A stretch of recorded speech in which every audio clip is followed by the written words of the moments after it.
It's starting to sound like the Tar Heels might have their pick of the litter when it comes to a transfer big man.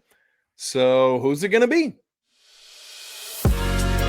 You are Locked On Tar Heels, your daily podcast on the UNC Tar Heels, part of the Locked On Podcast Network, your team every day.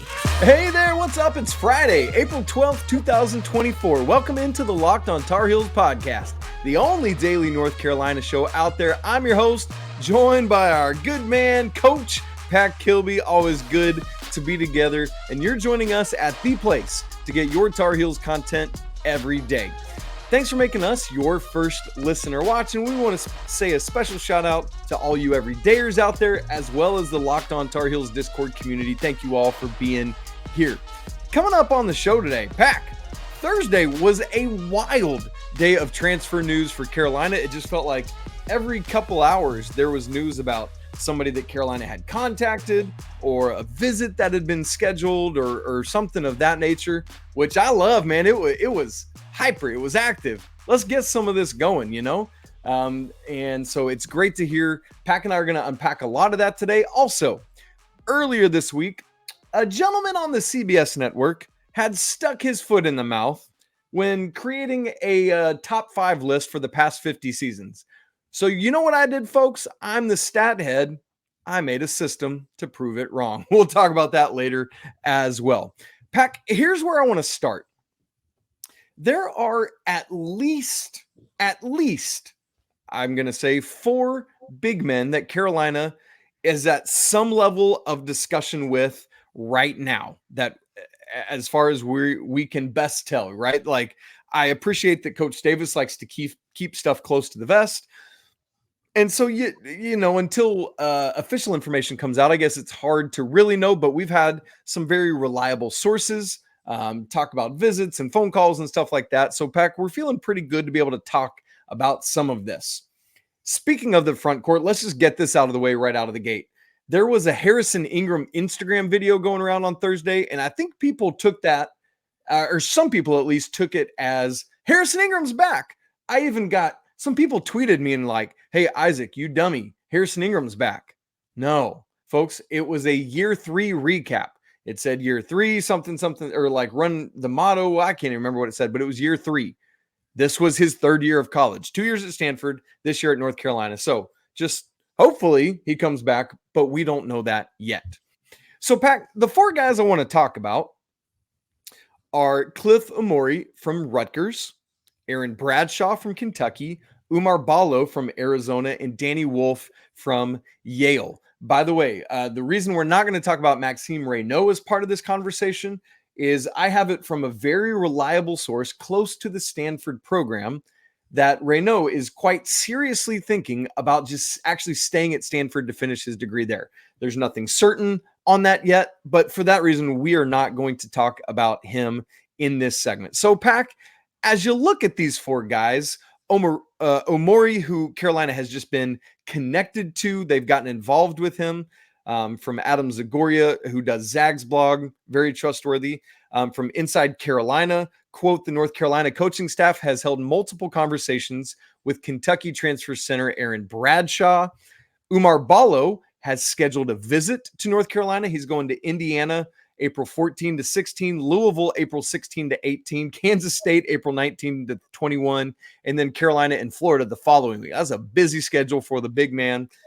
And then, Pack, with Danny Wolf, there have been, from Yale, there have been rumors of a visit, but there's been nothing that we've been able to confirm or substantiate. So we're not going to speculate on that, but we will talk about him here. So, Pack, I've just said a lot, but as you look at this quartet of transfer guys, who most strikes your fancy and why? Honestly, there's 2. So I'm going to go 2 different directions with this. Oumar Ballo, he intrigues me a lot because he feels like the most natural replacement for Armando. If you're just going in that same direction? Yeah, if the coaching staff wants to go in that same direction and have something similar to the way Baycott played, which was mostly limited to back to the basket post play, then Oumar Ballo is that guy. And he's got experience. He's played at the highest level. He's played in the NCAA tournament. And I love that that he could bring that to the table. So in one sense, he intrigues me a lot. And then if we wanted to go in a little bit different direction, Danny Wolf intrigues me a lot. He's got the 7'1" frame, so he's able to alter shots. He was like 34% from three last year, I believe. So he is able to stretch the floor more than what we've had at the 5 position in the past. And so that part intrigues me. He's very mobile for his size, good rim runner. They used him a lot at Yale in the pick and roll game. And so, and we did with Armando as well, but Danny is going to be a little bit more mobile, and not quite as much of a bruiser down low. And so that would be a different route for Carolina. But I really like what he could bring to the table on both ends of the floor. So both of those intrigue me a lot. What about you? Yeah, I think the one I'm most interested in, but it's like you said, all of this is dependent on what direction the coaching staff wants to go. And so that's the real, I could probably see this going a multitude of ways, but I really like the Ballo pick, essentially because of everything you said. The one thing that concerns me about Oumar Ballo is his free throw shooting, right? Like with Carolina, they've been such a good and strong free throw shooting team last couple of years. He's going to bring that down, but he's going to make up for it because he's going to finish a lot through contact. He was 5th in the nation in field goal percentage this year. His rebounding keeps going up. His points were a little bit down this year, but Pack, there was a guy that he played with this year that takes a lot of shots, that probably, not probably, did take away some of his field goal attempts from what he had seen before. We'll just leave it at that and keep talking about Oumar Ballo. If you know, you know. And so Pack, there's so much that he does well. My caveat with it, and I said this on the show recently, is that he has to be surrounded by shooters because Oumar Ballo has literally never attempted a three-pointer in college, right? And so that means whether it's Harrison Ingram returning at the 4 or somebody else, it's got to be a stretch 4. Whether, whoever it is at the 3, we're going to talk about that more in the next segment. It's got to be somebody that is a prolific shooter. Hopefully it's RJ Davis back at the 2. And I know some people are not. Some people are hopeful that RJ will go ahead and move. And I hear that and I get it.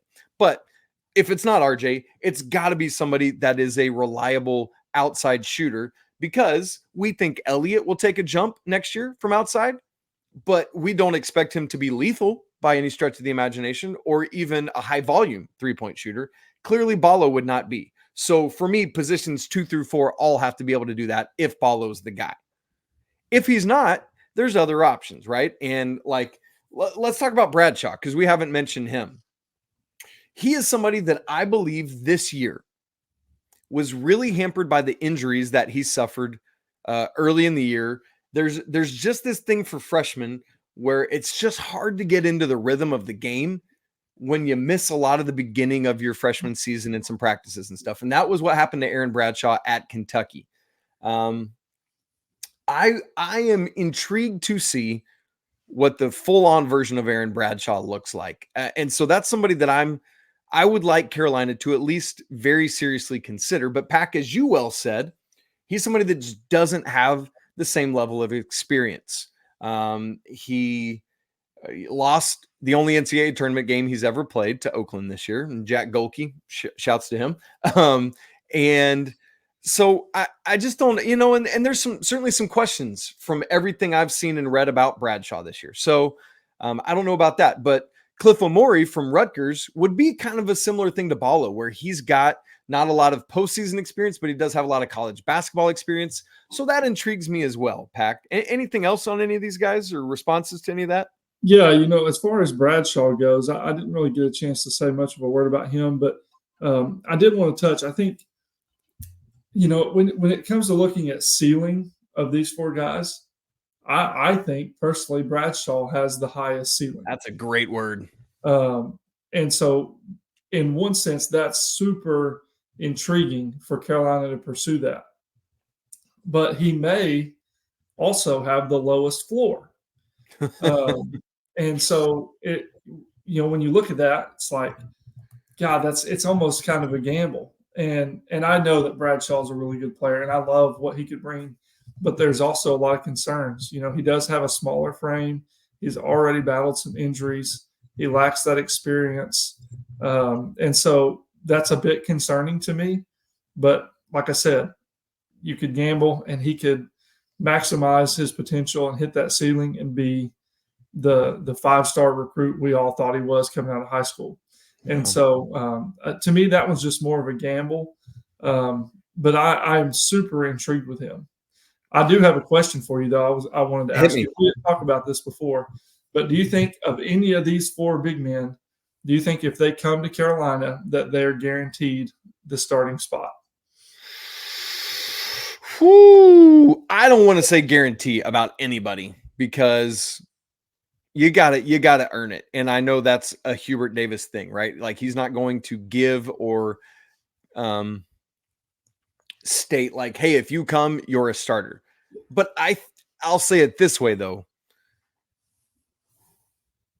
I think any of these four guys, and I know some people are going to disagree with this, and please do.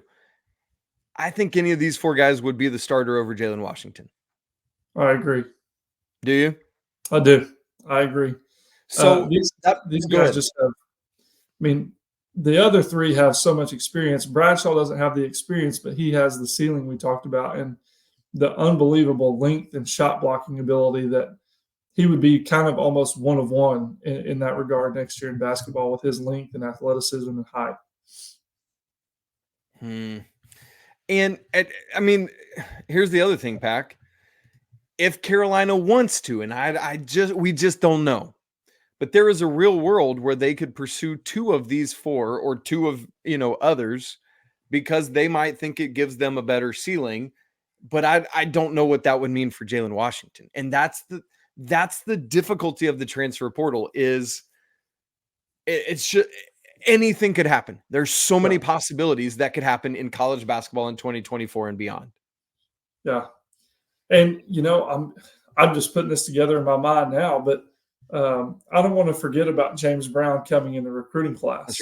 That's right. And, what he's got is a lot of mobility and length and to go along with his height. And that reminds me of Aaron Bradshaw.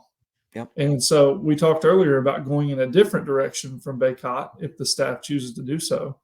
You could talk about running out Bradshaw and James Brown and that being the direction that Carolina wants to go. So that's just something to keep an eye on. That's something that could be intriguing for the staff. Ooh, man, it's just Pac. It's a difficult time. It's a difficult time. It's hard. You and I were having some interesting conversations in the Locked On Tar Heels Discord recently about the difference in losing people versus losing skill sets and talent. And that's the hard thing to reckon with because we truly do care about these young men. And it's just so hard to make sense of it all, to reckon with it all. But that's where we're at, and that's what we got to do. And that's unfortunate, Pac. Well, we need to change from the front court. We need to go to the back court because Pac, Oumar Ballo has scheduled a visit to Carolina, but so has somebody else. And it's the transfer that I care most about Carolina landing. Who is it? We'll talk about that in just a second. Right after I tell you about eBay Motors, passion, drive, patience. What brings home the winning trophy is also what keeps your ride or die alive. eBay Motors has everything you need to maintain your vehicle and level it up to peak performance. From superchargers to roof racks, from exhaust kits to LED headlights and more. Whether you're into speed, power, or style, eBay Motors has got you covered. With over 122 million parts for your number one ride or die, you'll always find exactly what you're looking for. And with eBay Guaranteed Fit, your part is guaranteed to fit your ride every time or your money back. Because with eBay Motors, you're burning rubber, not cash. With all the parts you need at the prices you want, it's easy to turn your car into the MVP and bring home that win. So keep your ride or die alive right now at ebaymotors.com. Eligible items only, exclusions apply. eBay Guaranteed Fit only available to U.S. customers. Pac, we've just been looking at the front court and kind of this horde of opportunities and player possibilities that Carolina could bring in the transfer portal. But replacing Armando Bacot is not the only hole that the Tar Heels have that they need to fill right now. as we look at it, there are some possibilities at the small forward, right? Like Harrison Ingram was recruited as a 3 to Carolina. Maybe Jalen Withers could play the 4. Maybe somebody else could do so. Maybe you look at if Drake Powell or he or Ian, just depending on how Carolina wants to play it, could utilize one of them at the 3. But Pack, we've both talked about how you need a knockdown, dead-eye shooter in this day and age. The best and most important commodity in basketball, Pack, is what? Shooting. You just got to make shots. And for Carolina to continue to compete at the level they want to, I am of the firm belief that the Tar Heels, at least the 2 and the 3 at shooting guard and small forward, have to have elite level shooters. I loved what Cormac Ryan brought this year, and he started to get that shooting better at the end of the year. And there was so much that he brought. But Pack, I truly, really would much prefer someone who can just drain it from outside over and over and over again. And so with that in mind, Pat Kilby, on Thursday, we learned that Kade Tyson, who we've talked about a good deal from Belmont, has indeed scheduled to take an official visit to Tennessee this weekend and to North Carolina next weekend. Pat Kilby, I love this. Kade Tyson coming from Belmont, an all-Missouri Valley Conference second teamer that averaged 16.2 points a game last year, 5.9 rebounds, and Pack, most importantly, shot 46.5% from 3, the second leading three-point shooter by percentage in the nation. And it's not on like 2 attempts a game. It's on a crud ton of 3-point attempts per game. Pack, what do you think about adding Kade Tyson to this roster and his fit?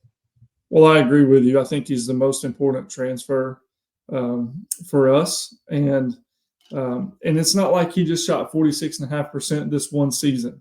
He was above 40% his freshman season too. So he's a consistent knockdown shooter, and he's 6'7". So right. he gives us a size upgrade compared to what we had in Cormac. 6'5" up to 6'7". That's right. Yeah, adding some size, some length. His ability to shoot is just it's knockdown, y'all. And so what he could bring to the table is massive.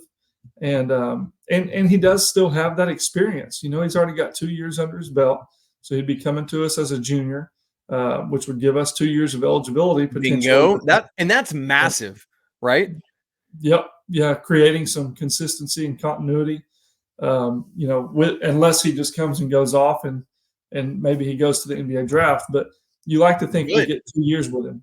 Good. Yeah. Yeah, but if he does come and do that, then think about what that does for our team. And so I definitely think it's a massive, massive opportunity for Carolina to get a lot better if we can land Kade Tyson. Yeah, and what you said about 2 years eligibility, Pack, I think is critical. You know, you think about like when we get to the trade deadline in baseball, we're always looking at pitchers who are controllable, right? Like sometimes guys will go out and get an assassin who's on a 1-year contract, and it's like, hey, we know the deal. You're just coming here for the rest of this year, and then you're out. But when you can land a guy who's still got 2 years on his contract, it's money in the bank. And so with Kade Tyson, it reminds me so much of Cam Johnson, right? Like I know he's shorter than Cam by 2 inches, but it's that thing where Cam had 2 years of eligibility, came in and really grew from year to year. And so I like the possibility either he comes and has 2 really solid years at Carolina, or he comes and goes off in year 1. And as you said, goes to the draft. And then that's great for recruiting. That's great for continuing to show that Carolina brings in transfers and does wonders with them. Pack, do you have concern about Tennessee this weekend, who, in our opinion, had the top transfer in the nation this year in Dalton Connect?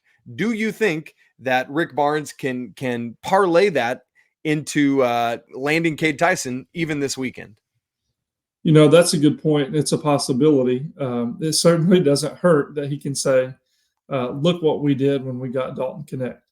But I will say that, you know, Kade is not the same player as Dalton Connect. Nope. 2 totally different styles.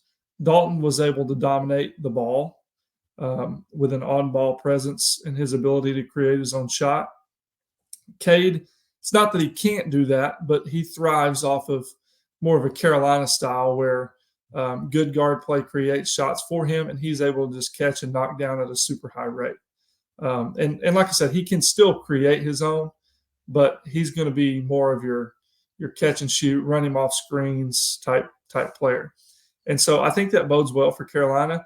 But in Carolina's own right, we can toot our horn too, because look what we did with Harrison Ingram, and look what we did with Cormac Ryan, and look what we did with Brady Manick.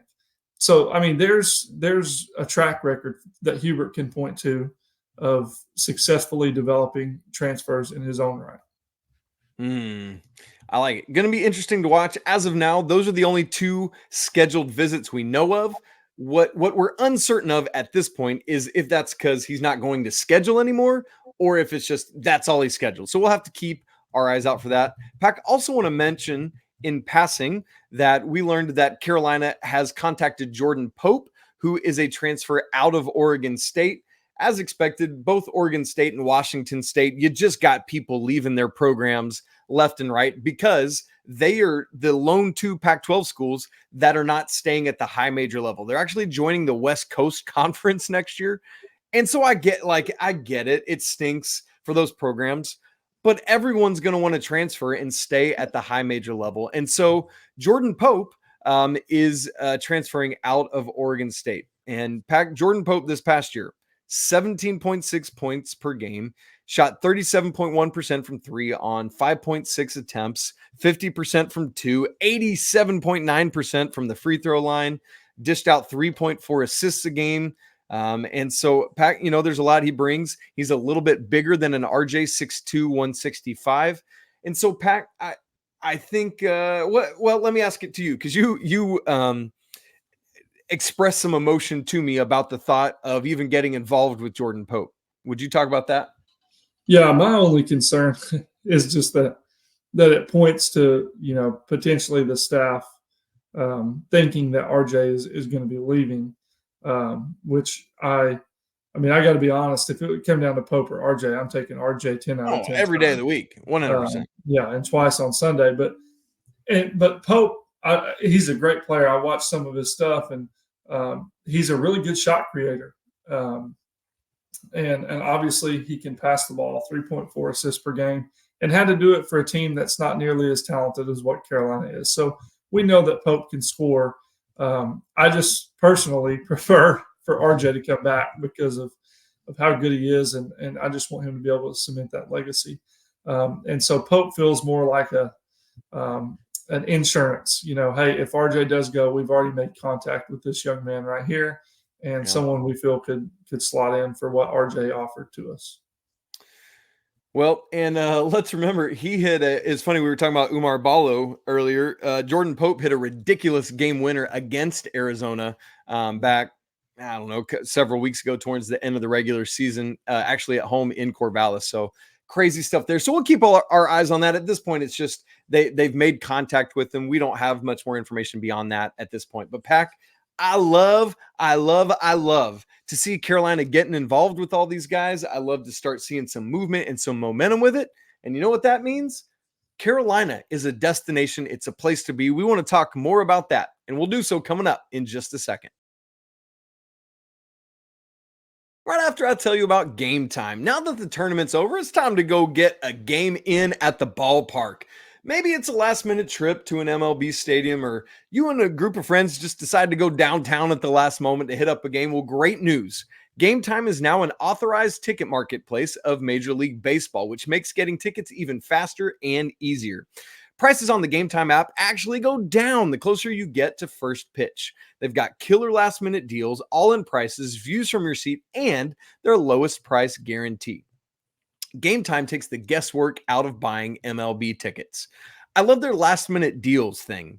Save up to 60% off of buying last-minute tickets for sports, but also concerts, comedy, theater, etc. And I often worry when I buy tickets from a third-party vendor that they're going to be bogus or something like that. But great news. With Game Time ticket coverage, your purchase is covered by the most flexible customer service policy in the entire ticketing industry. I love that peace of mind. So take the guesswork out of buying tickets with Game Time. Download the app, create an account, and use code LOCKEDONCollege for $20 off your first purchase. Again, create an account and redeem code LOCKEDONCollege for $20 off. Terms apply. Download the Game Time app today. Last minute tickets, lowest prices guaranteed. Pack, in the era of the transfer portal, I feel like just about every school freaks out a little bit because they lose guys. Last year for Carolina, it was 7 in the portal, plus Simeon Wilcher backing out and decommitting. This year, Carolina has had 2 leave in the form of James Okonkwo and Seth Trimble. We wait to see if there will be more. But I think it's fair to and safe to say, Pack, that Carolina has become a healthy destination for transfer guys. Despite what you might read and think from some parts of the internet. Well, let's just leave it that way, shall we? And as evidenced by what we've been talking about on the show today, Pack, that there are all these bigs interested in being the next Armando Bacot because they saw what he did. There are guys interested in coming to help fill out the roster in other ways. And let's be honest, not every transfer is going to hit always. But Carolina, in these first kind of main 3 years of the transfer portal, have established a track record of being a good place to go and win. I know it wasn't great 2 seasons ago in the 2022-23 season. But, Pack, I think that Carolina is a destination that people want to come to. You saw maybe Cormac Ryan's thing today. He was it on Instagram? He put up a screenshot of Armando Bacot DMing him last offseason and say, hey, you trying to play one more year? We're here. And Cormac's caption was something to the effect of, this changed my life. That's all the advertisement you need. Pack, what do you see about Carolina as just being a place, a destination to come be? Well, there's so much value in the program in an assortment of things. You know, we've got amazing facilities. There's tradition. There's history. There's the family aspect of, man, if I come to Carolina, there's a chance I'm going to be playing pickup with Antoine Jamison, Vince Carter, Shammond Williams, Theo Pinson, Tyler Hansbrough. There's just, there's the family aspect of it. There's the NBA aspect of it, of Carolina putting players to the next level. There's just, you're going to play in the ACC. You're going to play at the best, one of the, in my opinion, the best program in the country. There's just so much to offer. It's amazing education. And so people see that, and I always say, because I work in education, students and players and kids, they can see authentic, and they can also see if you're not. And Carolina is authentic. And so I think that makes it a place to be. And a big part of that is Dean Smith, Roy Williams, and now Hubert Davis. Those guys are authentic. They do things the right way, and people see that and they want to be a part of it. Yeah, man, that's a good word, Pack. I love that there's the history of it too, because it's not just some recent thing that you hope you can trust, right? There's this lineage of trustworthy coaches at North Carolina, whom have all been the mentors to Hubert Davis, by the way, right? And so it's a really good thing. And speaking of that history and lineage, Pat Kilby, earlier this week, we had a gentleman, I'm not going to name him because I don't want to shame him any more than has already been done, but on CBS, put out a list of the top 5 college basketball programs over the last 50 seasons. And Pack, that list read as follows. Number 5, Villanova. Number 4, Kentucky. Number 3, Kansas. Number 2, Duke. Number 1, UConn. Pack, I think immediately Carolina people recognize this is wrong. The Tar Heels should be on this list, right? But that's just like gut feeling and knowing everything about it. I think you look at this list, Pack, and there are probably 3 of these schools that you automatically agree with. Would you say yes to that? Yes. Being who? Who would you, of those, like if there were 3 of the 5 you agreed with, who would it be? Kansas, Kentucky, and Duke. Bingo. Absolutely. There is no shadow of a doubt that those three programs should be on this list somewhere in the top 5.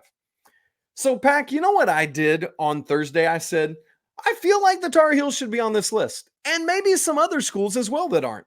So I'm going to create a system, and that's exactly what I did. I made a 12-category system, and I included those 5 schools: UConn, Duke, Kansas, Kentucky, Villanova, along with Carolina, UCLA, and Indiana. I went back 50 years to 1975 season, and in those 12 statistical categories: national championships, national runners-up, Final Four, Elite Eight, Sweet 16, NCAA tournament appearances, conference tournament championships, regular season championships, consensus first-team All-Americans, national players of the year at multiple outlets, couldn't be just one, NBA draft picks, and overall winning percentage in those 50 years. And Pack, I went through and did the research for all 8 of those schools in all 12 of those categories. Did the calculations on a scoring system that I made to go up with this ranking system. And guess how it came out, Pack? Not even close to what homie came up with. So, for example, not only should Carolina be on this list, but in my ranking system, they and Duke are actually tied for number 1, followed by Kentucky 3rd, Kansas 4th, massive drop-off after that to UCLA 5th, and then Indiana 6th, and then and only then do you get to UConn and Villanova way down the list at 7 and 8. Pack, how is someone even remotely coming up with this and thinking it's a viable list? The only thing I can think of is that they care more about getting clicks, given the clickbait material out there, than they do about putting out lists with integrity and validation behind it. And so that's what it makes me wonder is, like, how did this guy get here? Like, was he asked by the producers to just put out a quick list and didn't have time to research? Or, I'm just like, was there some sort of criteria? Was it maybe supposed to not be 50 years? Yeah, it doesn't make any sense to me, Pack. But once again, proving that North Carolina is an elite destination and has been for, those 5 decades and even before. Pack, what a great school that we get to be a part of covering. Amen to that, brother. Well, folks, obviously there's all this transfer portal news. We're going to have to keep you up to date on it as we learn more information. We're only going to give you, if there's rumors, we'll say it's rumors. If there are reported true sources that we can trust, we'll let you know that too, because we never want to lead you astray. I continue to think that Carolina truly can land and impact big. I've mentioned it a lot, but just if you could find a skill set in the portal, somebody similar to Janai Broome at Auburn, like that's the skill set I would love for Carolina. We'll watch for that. Also watch heavy for Kade Tyson. If anybody knows how to turn the electricity off in Knoxville this weekend, that would be good to do as well. Folks, unless there's breaking news, we will be back with you on Monday. But if something happens over the weekend, obviously I'll get back with you so we can stay in touch. If you're not part of the Locked On Tar Heels Discord community, come on and be part of that. It's free to join. The link's in the show notes. If you haven't subscribed to the show on audio and video platforms, we'd love it and we'd be honored if you would do so. It helps grow the show so much and is really easy to do.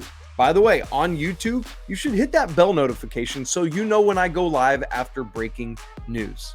All right, gang, it's always a great day to be a Tar Heel. Hope you have a great weekend. We'll be back with you on Monday, but until then, peace.